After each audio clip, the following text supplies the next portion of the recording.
Test or Grow It. From the Stash Podcast. Thank you to AC Infinity for sponsoring today's video. Consider checking out the automatic water sprayer. It comes with a rechargeable sprayer with a 2200 milliamp power capacity. Supports up to 3 hours of continuous water diffusing. You can even modify the direction and spread of the spray with just a twist of the nozzle. Head on over to acinfinity.com, use promo code THESTASH15 and save a few dollars off at checkout. This episode is brought to you by Stash Blend. I've been using Stash Blend for over a year now, and it's awesome. One of the things that I really like is that it saves me money. It's a whole bunch of different inputs in one. So I no longer have to go out there and buy a silica bottle, then a separate seaweed bottle, beneficial bacteria, then a separate one for mycorrhizal fungi. All of that plus more is in this one blend. Go to stashblend.com to learn more about it, and I also have a link down in the YouTube description section below. We are here from the stash. We are back, boys. Back. Not live on location like we normally are. We had some things we needed to talk about. Yes. We couldn't wait. And we are live on a location separately. Technically, you're right. And it's a location that looks kind of good. We all got nice setups here. Chris is settled in completely. Yep. I like it. Finally got that light back up there. Then Oh, yeah. Looks good. Looks good. Little do people know, we are actually looking at each other. We're in the same space and in the studio. We just changed each corner. Yeah. Each corner to a different studio layout. Yep. That's the move. Now you just gave up all of our information. Now we look like cam girls. Jesse, can you edit that out? We've got our cam girl set up over here. But this is my room. It's just a display. It's not really a bedroom. It's not really an office. It's not really size bed in the corner. Got the daycare just slightly out of the camera frame. You can hear. Yes. Yes. Yep. Good. That's Shout out to my kiddos. Family life. They're here when man. Daddy works. That's right. Yep. Working from home, baby. Working from home. Sometimes you got to make it happen, man. Sometimes you gotta put in the work, and sometimes you got to test the waters. Speaking of testing the waters, what are we talking about? I want to talk a little bit about testing genetics or testers before they hit the market, before they hit my grow. Why the hell do I get them? For paying for them, like maybe the triploid situation. We got them for free. We got lucky, but he didn't get any. It worked out, I guess. Yeah, but the in testers, the long run, those testers were $30 a bean, and that is crazy that you have people literally being testers and paying for them. But there's other people who are free testers. Like I know Chris, you did testing for Chill Out OG, right? Within your forum, was it initially? Oh, yeah. Well, actually, people reached out to me. I kind of collected people through a Twitch live stream to begin, really. I had them fill out a form, and then they contacted me, and I kind of looked through some questions I had asked them, criteria, how long they've been growing, so on and so forth. And then a lot of people ghosted me. And so I had to find other ways to find testers. But yeah, I did have those tested before they're released to the public. Each generation was tested before being released to the public. And that's kind of what we're talking about today. It's really kind of an unspoken rule is to get genetics tested before releasing to the public. And not everybody does that, right? Not every breeder tests genetics before being released to the public. So having this conversation today about what is proper testing, what should be done within the testing process, how long should they be tested, how many people should test, so on and so forth. Also, I want to talk about selling testers. So some people are releasing seeds that are untested, but they're really releasing them to testers, to people who are going to test, but they're charging them money for it. Whether or not that's a good thing or bad thing, we can discuss it. And then the last thing would be the selling untested genetics. So that's becoming more and more popular now, to where there are brands that are being transparent, saying none of these are tested. We just bred them, and now we're releasing them and charging people money for it, right? So I think there's a lot to this conversation. Who the hell is doing that? That's crazy. I mean, I respect for standing on their stuff and being like, hey, listen, we didn't do it. We don't care. At least they're not doing like Humboldt did, where they're just like, no, we did tons of testing, fields and fields. What about indoor? Well, I had one saw canoes. So I don't know, like there's situations for me that if you stand on your say that's what it is, buyer beware situation, at least you let them know, okay, that's on the consumer. But when you're just putting it out there and you're not letting people know, It'd be a comparable argument to F1s versus F3s, putting those out, and the variety of what you can get is so much more expansive versus something that's more stabilized, and the description matches what you're paying for, what you're looking for. I think testing is a vague term. So what do you mean testing? It's like, I almost want you to be a bad grower. I want you to take my plant and I want you to give it a drought test. I want you to give it a heat test. I want you to give it a nutrient test potentially. These are things that kind of will help you see if it's going to show those hermaphroditic traits. And if it does, well, then you know that maybe this shouldn't be released. So if you charge for that initially, it blows my mind that you're giving them like, hey, it's a lottery ticket and it's the same price as all the other lottery tickets. It's like, oh, that's an interesting pitch, but I guess stand on your game. I don't have a problem with that. I'm a man of consumerism. I believe in a free market. I believe in capitalism, but I also believe in transparency, and I also believe in people being open and clear, transparent. There's no other way I can put it in regards to what they're trying to sell. I also think false advertising still exists in our industry as a definition and as something that should be enforced. So if somebody's putting out testers, but they're not advertising that they're putting out testers, that's an issue. If you're selling genetics and these aren't tested, or these aren't tested genetics, well, if you're being transparent and you're saying, hey, you know what? These are untested genetics. I need testers. I've gotten an abundance of testers, a lot of qualified testers. So what I'm going to do instead is it's going to cost you $50 to be a tester for me. That's going to narrow the pool down significantly.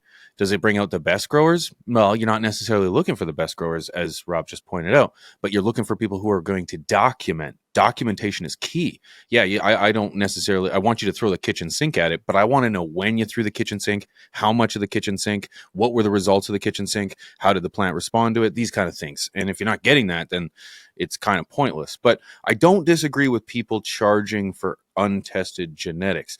I just don't see how that's going to be an industry that takes off, because there's just so many unknowns when it comes to this. So don't be shady about what these genetics are. We had this happen to us. Somebody gave us a pack of what we thought were tested genetics. We all got them. You two grew them. You guys saw same We sex grew more fire traits. than we tried. Yeah, you tried. Became more stressed. And the thing is that the genetics were testers at best. We weren't told that, and we were kind of expected to shout it out. Well, that's shady. That's not being transparent. That I'm against. And you're taking advantage of the community at that point. Especially when you're using names that are popularized in other areas. And a lot of people will do that. They'll say, this is crossed with this and this. So somebody will read it, be like, oh, damn, this should be fire. It's like, well, what's the stability of those? And are those authentic genetics in themselves? If somebody puts out a genetic in a year's time, unless you have a massive facility, I just don't know how you feasibly would be able to put your plants through all these tests, indoor and outdoor. And that's a big thing, is were these tests done inside or outside or both? Because the natural environment of an outdoor plant varies depending on where you're at. Every climate could be a little different, more humidity, higher temperature, it varies. Let's say you're doing something inside. Well, it should be pretty similar no matter where you're at in terms of dialing in your indoor grow. But still, what about on the high level or the low level? Can that plant handle those swings? If it doesn't go through the testing, it's literally on that home grower who's just trying to get flower. They're not trying to figure out if this genetic is stable or not. They're trying to get the product, right? Unless you have that much space that you can grow hundreds of different plants, realistically, most people don't have that. So you want stability in your genetics before they're released, in my opinion. Yeah, I agree. I feel like the only folks that are really getting away with selling untested are known breeders, right? So there are known breeders who they sell their own tested stuff, but they have such a reputation that they can then sell untested stuff under a different name and get away with it because they already have the good reputation from their tested stuff brand. So we're seeing more and more of that. I think one person that comes to mind right now is THC Titan. He's got Square One Genetics and he's got Robin Hood Seeds, which is an untested line. Now, I think we actually talked about him before in one of our live streams. And if I remember correctly in the chat, there were quite a few people who didn't realize they were untested. Now, certainly when you go to the listing page and you scroll down, you can see small print. I think it's small print. Don't quote me on that, but it wasn't like it was hidden. It was there. But and maybe it was just in the about section of the website instead of actually on the listing for that genetic, saying that they're untested. But either way, being transparent with it, I think if you're transparent with it and you already have a reputation, I think people will still buy them, even if they're untested. You think at the same cost that they are for tested ones? Well, those ones in particular that I was just talking about are at a cheaper price because they're untested. See, I like that. I think there's people who will put them out because of their popularity. They think that they can just be ahead of the curve. So somebody else will try to buy them quick, and just so they have this genetic early, they'll take the risk to potentially have that new hot genetic because of the cut resellability in the market. In a lot of cases, people are just hunting for one, and if they get one good one, they'll self it. They'll self-pollinate it and they'll keep it around. So I could see a hardened grower or an avid grower not being too concerned about it. But then the new grower, they may end up going with the untested because it's cheaper. They may think because it's a better option for them. But I feel the transparency helps, but it's not necessarily ideal for having kind of, I wouldn't say hidden, but not right in your face, like a red text that says, these are not tested genetics. Like, just know. It's too difficult for people to grab something based on a description on the internet and not know the variables. I know people who've purchased regulars not realizing they weren't feminized and like, like, yeah. So just to confirm, Chris, because I think I actually just did a little research here while you two were talking. I'm not going to say it again because I don't want to. The Robin one was the untested, is what you're saying? Okay, so I've Correct. spent about the last 2 minutes trying to find the information where it says they're untested, and I can't find it. And I'm trying. So now I'm like trying to go through the about section, and I'm kind of struggling. So I'm sure it's in here somewhere, but and it may be, but the fact that you're having to consciously look and not finding it, that's an issue.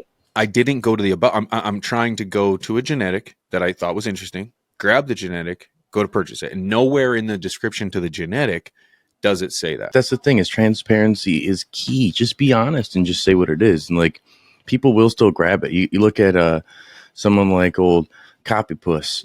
That dude will stand on it and say that he's took this person's stuff and doesn't care. So people don't mind paying for that. Okay, that's fine. I see that more ethical than not being honest with me.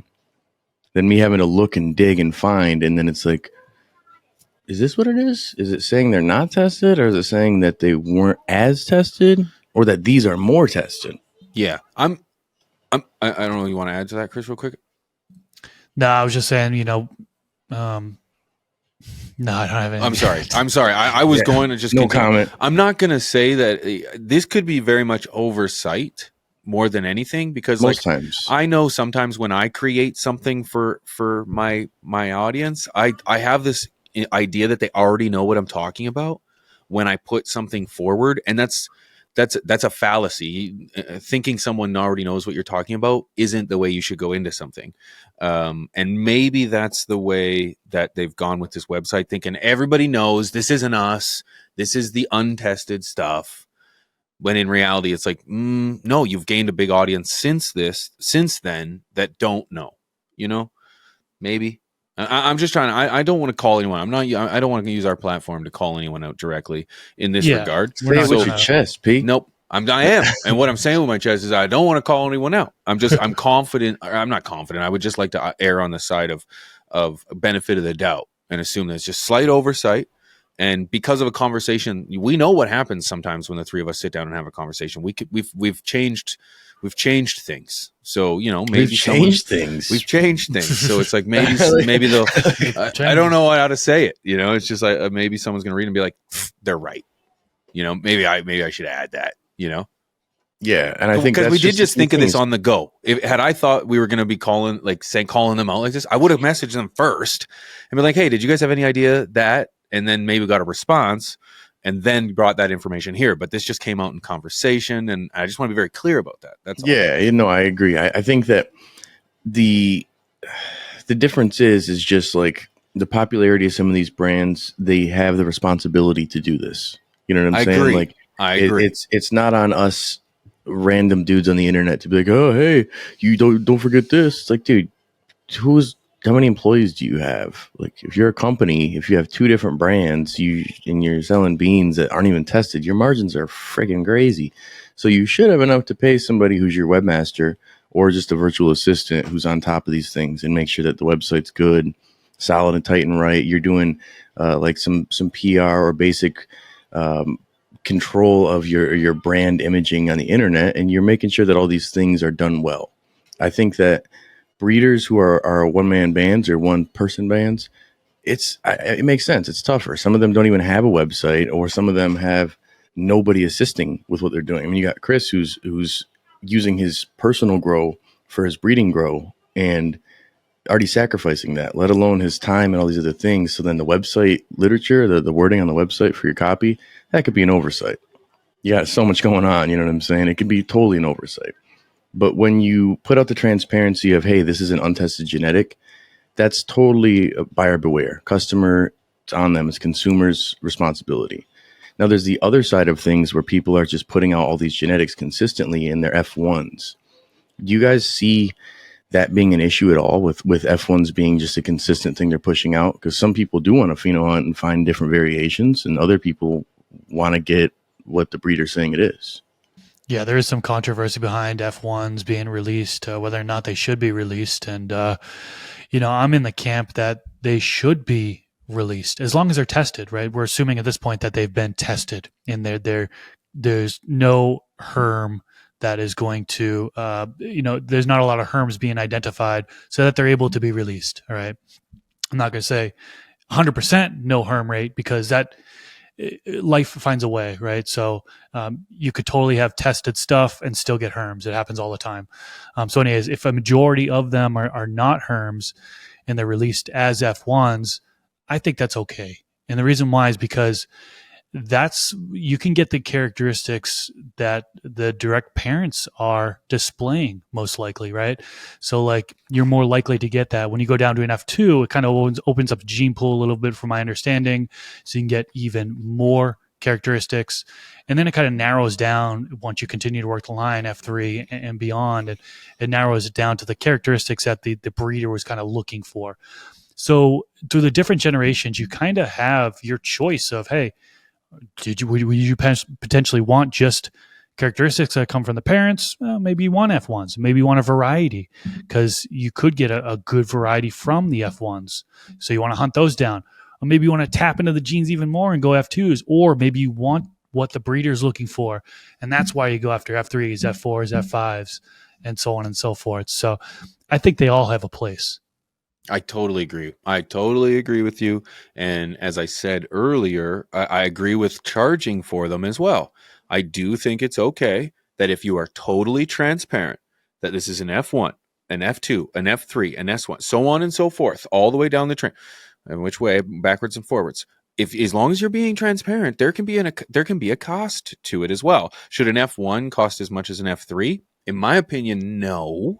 Because not if there's more work put into it. It's just like buying aged alcohol versus or some, it's like fine wine and aged meat or all that stuff. There's or a finished wood product. It's like you could either buy an IKEA set where you just put all the pieces together yourself, or you could go buy a handcrafted piece where you've got to load it onto a truck, take it home, and put it in your living room. It's already done. It's complete. It's exactly what the artist or the creator or the breeder did for you or for themselves or whoever, and then you take it home and then you get to create it. There's a price for that different step and stage, and I think that's okay. But I think the transparency is important. I remember us having this conversation, Chris, when you were actually dropping Chill Out OG. Your word there inspired me to kind of stagger the cost per generation. I think that's, a very valid point. I don't know if a lot of people are actually doing that or not, but so what would be a fair pricing? I mean, for F1s versus F2 versus F3s, I'd say F3s is where you get to your $10 a Regulars, bean. regulars, or right? Regulars. Let's say Yeah. regulars. Yep. Okay. Yeah, I'd Sorry, say $10, Rob. $10 a bean once you get to the F3s, and then drop it 2 for the F2s to $8 a piece, and then 6 a piece for the F1s. Because again, the ease of making those essentially versus the F3s, the amount of time, it's time, it's not the ease, it's the time. It's just True. you got to measure your value of your own time, and unless you have the space, you no matter what, you have to grow these plants up to breed them. You know what I'm saying? To cross them. It's not like the testing. You could do a clone, a baby, and run those through and have short life cycles. But no matter what, you're going to have a 2-month flowering period, and you're going to have a period of breeding that you're going to have to do. So it's, do you value your time, or do you, I don't know. It took you a lot longer to get to the F3 than it did to make the F1s, right? It took Yeah. you several generations. So, yeah, charging more, I think, is fair. And it's funny, anytime we mention pricing, there's always uproar in the comment section. So, fully expecting people to be like, they shouldn't be this much, they should be this much and this much. But maybe that is a good discussion in the comments is how much do you think F1s should be, F2 should be, FEMs should be, autos should be? Let us know in the comment section. Yes, and it's very important to understand too that we are home growers. We grow our own, we breed our own, we toke our own, and we encourage other people to do the exact same thing. So when we're talking about pricing, we're hoping you're not paying. You're doing it yourself. You've become self-sufficient. You've watched everyone's videos and you've experienced yourself and you've decided to dabble. That's what we encourage people to do. We don't encourage people to, go and buy and sweat and all that extra work when you can keep that money at home. But there's a market out there for these beans. And I feel that, when we talk about beans are expensive. No matter which way you put it, beans are expensive. And I do believe I should have a discount code like the stash. If use it wherever you're at. I'm just saying, just try it. Just give it a shot. Try it. Just put it in. Try it. It might work. It might work. But the thing is like you should be paid for your time. I don't disagree that $10 a bean should be the top of the run of the mill. You go to for regulars. When you go to a liquor store, if you go to a store, there's generally an average price. Okay. You can buy something a little more finer and you can buy something a little more run of the mill. You're still going to get an effect from it. You're still going to be intoxicated. You might still taste great, but there's going to be finer. I believe that, say, when Chris releases something that, despite what he did charge, I think he could have charged more. Because I believe that there's an exclusivity to it. I believe that there's like a premier kind of celebrity-esque delivery to it. Well, and supply and demand too. You got and one supply person. And demand. It's not a white label. Some random seed brand came and hit him up and said, "Hey, can we use your beautiful beard for one of these drops?" Right? No, I totally agree. Made this himself. It'd be like if you're getting Chef Ramsay's actual meal. That's right. Not one of his restaurants that somebody else is cooking. It's a hamburger's a hamburger, but you're getting a Chef Ramsay hamburger. You're going to pay a little bit more, but you're willing to do it for the experience. And you already know your level of expectation will be a little bit higher. So I do agree with that. Now that you got to caveat that with, of course, there's a lot of Instagram stuff out there where it's like it's premium stuff. If you didn't follow the story, if this didn't come from Zaza, if this didn't come from Mephisto, if this didn't come from, now we're talking autos actually there, but if this didn't come from someone who I know, Grow Tent, if this didn't come from someone that I've followed the journey of, no, I would not pay that amount, and I wouldn't tell anybody else to. But I feel an attachment to the situation where I do think it's okay, because it's almost like a support thing too. So it's not that the price of these genetics sometimes might be $15, $20 a bean, but nowhere on any face of the planet should a tester be $20, $30 a bean. No. And I'm a firm believer that if we're talking the dollar amount, it should only be increased to maintain quality of your product. So supply and demand should meet because now the demand is higher, so your supply is limited, so the cost should increase. You shouldn't try to meet the demand by putting out a bunch of garbage and having it all herm out on you, and just because you want to have it out there. This is where that time of testing comes into play, and where you kind of need to charge accordingly. Because if you have something that has been tested, has been bred out properly, back cross potentially even, that's where it's like, hey, you can trust what I have here, and I'd rather not devalue this. I'd rather pay a little more if I know it's going to be what it is and its quality versus roll the dice. We'll see what it is. And that's what oftentimes you're dealing with in this market is if hopefully it germinates, let alone hopefully it's what they're saying it is. Because I've had so many, I mean, from big brands, even Barney's Farm, DNA, Cali Connections, Humboldt, the description, I don't get that phenotype. You know what I'm saying? And I didn't, the seeds weren't, some of them weren't viable. They were little husks and just little turds. That's not okay in my opinion. And that's where quality control and testing kind of meet in the middle. And you should have somebody who's not only doing the quality control for the end product, but making sure that that may be a liability in terms of not testing it doesn't ruin your brand reputation. It doesn't get put out. Because again, you look at the Humboldt situation for HSC, one bad drop has really hurt their credibility. Way to and go, it's because it's my because fault. of you. Me and Mike, the Boeing Jet boys, it's I use my platform to stir things up, right, Ben? It's frustrating because they're not bad company. They just tried to make things happen. They stumbled, and this is where it happens with the small breeders too. But if you don't put out the transparency of that, this is what it is, well, feedback and backlash will be coming. And I think that the more people will just stand up and say something, the less these people will feel comfortable putting these genetics out without properly testing them. Like we're doing a project, won't release too much information, but with our homie Swank, and it's going to be very, very cool coming soon. And we're doing a lot of testing with what we're doing. And we want to make sure there's nothing that ever goes out in a stupid sense that'll hurt our reputation. I mean, look at the Chill Out OG, dude. Look how long, again, when I was doing the questionnaire on from the stash, highly educational, prime example was I thought when I first heard about it, I thought that was the release, but you've been working on the genetic for what, 3 years before it hit the market? Yeah, 2019 was when I started it, and then all that testing. 2023 was the release of it. Yeah. So I want to be comfortable with it. I want to make sure that people weren't going to have a bad experience out of it. And I think it paid off in the end. I think it's worth being patient and, not just releasing things just to get them out there. Well, you got to think like with a stress test, if you're in a small space, you'll need at least 4 different spaces to run it in a single cycle to find out for your heat or your temperature testing, your feeding testing, even just in different environmental conditions, humidity and temperature in between, rocking your VPD, pushing your plant to the point where we can see how it will react from really negative conditions. You can't do that if you're just in a small space and you're trying to get this from an F1 to an F3 or a BX even, or S1. Like the S1 is where a lot of people they're putting those out and they're good. And like, yeah, it's fine.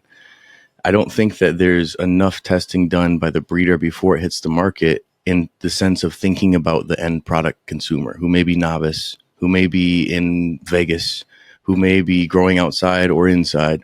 You have to test all these variables. And I'd say there's 5 to 7 tests to go through besides just those, because there's indoor, outdoor, heat, or your temperature. Again, the humidity, light, drought. That's 6. 7th would be maybe just plant training, aggressive super cropping, heavy low stress training, like just really work the plant and see put it through the ringer. And when you're sending these out as testers to people in someone's Discord or anywhere and they ghost you, it's because either A, they don't care, or B, they probably got bad results and are pissed. Well, if you're getting testers, go into it not expecting anything great, because that's the whole point of it being a tester is like, hey, dude, I need to find out how it does. I don't want to tell you it's going to do great, but if it does, here's what I'm aiming for. That's transparency, man. Again, this episode should just be how to be transparent as a breeder. Yeah. And, when it comes to testing, like I mentioned in the beginning, I have this form that people fill out. So I want to, as a breeder, and kind of weighing out who the testers are, getting to know who the testers are, I ask them, how long have you been growing? Can you take high quality pictures of the plants while you're growing? You definitely want to see the plants. Can you post updates on the forum each week, communicating the progress? Then I go in and ask them about the grow. Are you indoors, outdoors? Are you using LED, MH, HPS? Are you in soil, cocoa, DWC? What are you using for nutrients? How many seeds can you test? When will you be able to plant the seeds? Have you tested genetics before? If so, explain. So getting a bunch of background information behind them. And then when I went and chose who the testers will be, I went for a variety. This guy grows outdoors, perfect. This guy's over in the Pacific Northwest, outdoors, perfect. Like having different latitudes, get a different result as well. I don't know if a lot of people know that. But having indoors, stable, outdoors, organic, synthetic, having a variety of testers growing all different ways is kind of the strategy I went by. And it seemed to work out pretty good. Now, to be honest with you, Rob, I wasn't telling them to test for heat. I wasn't telling them to test for humidity. I was doing all those things myself. I was going to say, boo. I was doing them all myself and really pushing it. The heat, I mean, I struggle with heat. So these things had to be able to take the heat. Too much light is another thing to test. So there are so many different things that you can test, like Rob said. And I don't think it's consistent amongst breeders that's what they ask of their testers. I think every breeder is kind of different in what they're asking their testers to test. Some are just giving the seeds and say, hey, report back your results. Let us know how it is. Others are saying, hey, can you stress it a little bit on the light? Or can you do a little bit of drought stress between waterings? And let's see how it reacts, So I wish there was more standardization across it, but there just isn't, Well, and let's face it, you can test until you're blue in the face. And you can have thousands, maybe millions, that'd be a lot, but thousands, hundreds, if not thousands of people test your genetics. And you're still, as someone who's never done this, you're still going to find things that you've probably never seen before. Because if I may, Christopher, you had chill out testing since 2020 plus, and I pulled out some characteristics on that plant that you had never even seen before. Yeah, that with blew my the mind. colors. The color dude. Yeah, colors. And I would love to see. I'm gonna try, for the love of God, try to keep some of this stuff until you guys get here. I've only got a little while to go. Less than 2 months. I know. But I want you to taste it, and I want you to try it to see if maybe it's got a little something. Oh, I will. We make something. See if maybe there's something new off there that you were like, wow. Maybe. And I, it's a little trick that I add, a little sprinkle of the salt, if I may. But yeah, maple syrup in the water. We know. Shush! Stop! It's the naked girl. Well, dude, like for me as a person who's consumed the different flavors, it's going to be interesting. But for the person who made the recipe, so to speak, it'll be cool to see if you're like, wow, this wasn't what I've had or what I expected, but damn, cool to see another variation of what this can make. Because again, it's just like telling somebody, oh, well, this mixed drink's just vodka and orange juice. Well, one may taste a little different than the other. Different blends of orange juice, different the amounts ratio of the genetics that leaned more in this, and it's really cool to see that. And that's where I think the testing's fun for people. But that disclaimer that needs to be there needs to be, hey, this hasn't been tested, so do expect this could happen. You could get herms, you could have this, you could have foxtail, and all these different things because I haven't put it through the ringer yet. If you're trying to get testers, having that list that you have there, Chris, is perfect because that's a great thing for you, the data that you can have, but that all breeders need to have like this little cheat sheet of like, hey, make sure your testers list this criteria because otherwise they're not testers. And then make sure you tell them on your end all of these things that so that way when they take it, they're not like, oh, I'm a new grower, I've only been growing for a year, but I can get these from this breeder for $80 now, so I'm going to do it. Why not? Or even get them for free. It's like, hey, dude, it may herm out and seed up your whole room, just so you know. We haven't tested it in that sense yet. So go into it knowing that this is a test. Not test of just the smoke, it's of the grow and everything. Yeah. Yeah, I totally agree. And I just want to reiterate that it's, we encourage people to be self-sufficient. We encourage people to grow their own. We encourage people to take these little challenges on and be able to provide for yourself, your friends and family. And this way you're not susceptible to having to pay anything for these kind of things. But the reality is that a market exists, and it's a good thing. Our industry can benefit. It can turn its own wheels, and we can be self-sufficient, and that's a good thing. So there are going to be prices. There is going to be marketing. It's going to be available. Transparency is key. And I just think with that being said, value. Pardon? And value too. And right. It's like Chad Westport, I believe he was doing like a t-shirt and a couple other things along with it for paying for testers. Right. So people were getting something they felt value. They're like, oh, wow, worst case condition, I got a cool item that kind of pays for what I was paying for anyways. And you're supporting somebody that you're following. That you already rock with. Yeah. Right. That is okay. And I think we should encourage those kind of things while trying to find a life of self-sufficiency. Yeah. Now, one question I want to ask you guys, and we can probably end it off here, is like, what percentage of beans should be tested? So say your plant, you harvested 5,000 beans. How many of those should go out to testers? What do you guys think? I'd say at least 100. At least. Because that way you have you could do a ratio, you look at controlled studies for groups when they're doing 60% of men said this, or this. It's usually a controlled group with the variables of this demographic that could kind of touch on the whole state or the whole country. So it'd be the same thing as if you have a group of anywhere from 20 to 100 different people who are testing your genetics, and you've got 100 of these seeds out there. It gives you enough data to then say, all right, well, hypothetically, if we look at this at a ratio, we got X amount out of 100 that hit this. So it shows that ballpark, we're at a 3-to-1, whatever you're looking for. I think the easiest way is to have more data. You don't want to do everything, obviously, but at least 100. Why? If I may entertain me, why wouldn't you do, because I have no idea. I'm like, why wouldn't you said 100. I was like, I would send half of them. Well, I feel like at that point, again, you're looking at the same thing as testing flour when you're sending it to the dispenser, or the dispensary sending it out.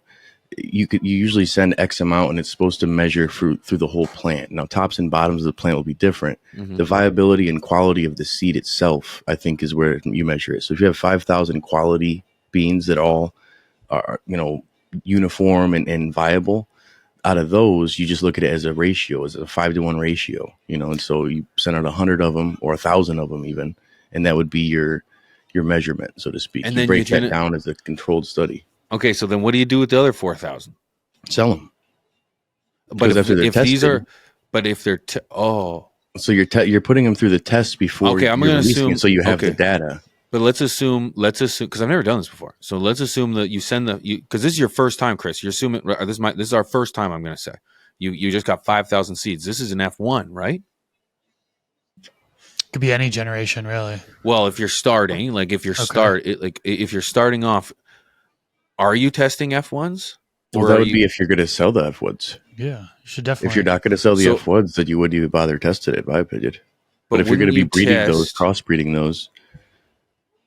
Okay, wouldn't you test though just to figure out if they are resilient to heat, or what if they're susceptible to disease or something? So you wouldn't sell the other 5,000 or 4,000 then, right? Or do you use the other 4,000 to create that F2? Well, you don't need 4,000. You don't need all 4,000. No. It depends on if you, if you're pheno hunting, you have a really big pheno hunt, and you could use those 4,000 to find what you're going to use for F2s. Absolutely, I get it. Okay, but I forget. Maybe I'm just confused. I'm confused because we got 5,000 if you have seeds. 5,000 F1s, if your goal is to get rid of those F1s, then you want to test X amount of those before you release them. Yeah. Now, you can't test all of them because then you wouldn't have those 5,000 seeds anymore. They're gone. So you test a percentage of them, looking at it like you can't quiz every human being in America, but they'll have studies that'll say. Of course, I get the idea of a sample study. I get that. I'm just curious why that sample study wouldn't be. You could do more, but then I get it. That there has to be a product to sell at the end. But I'm just also thinking you're still testing, so it's I just don't. That's where you just test X amounts, because how many you got to look at it in the sense of what do you feel comfortable with, and then you would sell the F1s. Okay, and then you. But if you don't want to do the F1s, you'd find your proper F1s you want to then backbreed. So then and then you rinse and repeat for F2. So then F2 and then you get go back another to your 5,000 F2s. seeds. Exactly. Okay, I got Yeah. it now. Okay. And so I think 10% is a pretty good number. Some people will say it's high, right? So if we got 5,000 as a yield, 5,000 beans, that would be 500 would go out for testing. So that's 10%. Rob, you mentioned 100. That would be 2% of it. I must have sent out close to 500 or 1,000 in order to get tested. I wasn't keeping too much track, but as far as what percentage of I it was thinking 100 was, people. but you think people. You were thinking people. I was thinking Yeah, yeah. I was For talking 100, beans. How many beans? yeah, I didn't even think I Because each misspoke. bean is a plant, right? So Well, I'm thinking each person would probably get 3 to 5 beans. So I misspoke. I'm thinking that we want to have 100 tests. Yeah, I kind of picked up that you were talking about 100 test people. Yeah. That's what I've kind of. about. Okay, so 100 test people. Yeah. I've had a couple hemp cigars. No, so I get it now. It makes sense that you're going to want to have something to test at every stage of the process before Rookie at any growers, point advanced you growers, distribute. this Right. variable, that Yeah. variable, and then that's the data that you right, have for yourself as the breeder or as the marketer, whatever you are, the seed bank. But then, of course, that is the kind of the fine line, like Chris said, is at what point, like 10%. You know, at that point, you don't, because there's you think about it, the more the better, right? The more you test, the better. However, like you said, Rob, you can't test every person on the planet, and at some point, you're going to get a lot of the same results from people, and then you're losing out on potential profit, potential business, if you will. So because you have people who just look at viable seed, and that's good. If it's a good looking, not a little white nothing, it's good enough. And that's really testing a lot of people do, it seems. They'll germinate? Does it look good? And they'll send them out, and then they'll blame the home grower when they have issues. And we got an episode we need to talk about that on, is it home grower or breeder fault on some things? yeah, that's going to be a good conversation for sure. Yeah. Breeder error or grower error. Where's the line? Yeah. that's a good That's one, where guys. the This was a lot of fun. This will lead This was to a it, good- man. Yeah. This was a good conversation, gentlemen. I think it's going to bring a lot of insight. At least it'll bring clarity to our opinion as to where we stand in regards to testing your genetics, how to distribute those genetics, and possibly a price to get people started if they want to. Well, dude, maybe we can. take it on This themselves. is from the Stash exclusive. We're working on a project together, boys. Chris is ahead of the game. He's already been doing it, but we've been working on something with a good buddy at this point. End of the year, you're going to find out what it is. No one's going to see anything until it's tested heavy, like thousands. ridiculously, ridiculously. Thousands.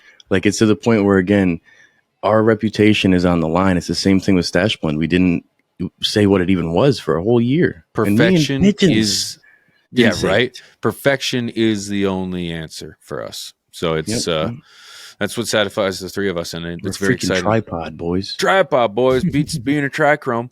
Gentlemen, thank you for such a great conversation. Huge shout out to you guys for tuning in. If you have any questions, comments, or you wanted to put in how much you think beans cost, we want to hear from you in the comment section below. Or how much testing you should have.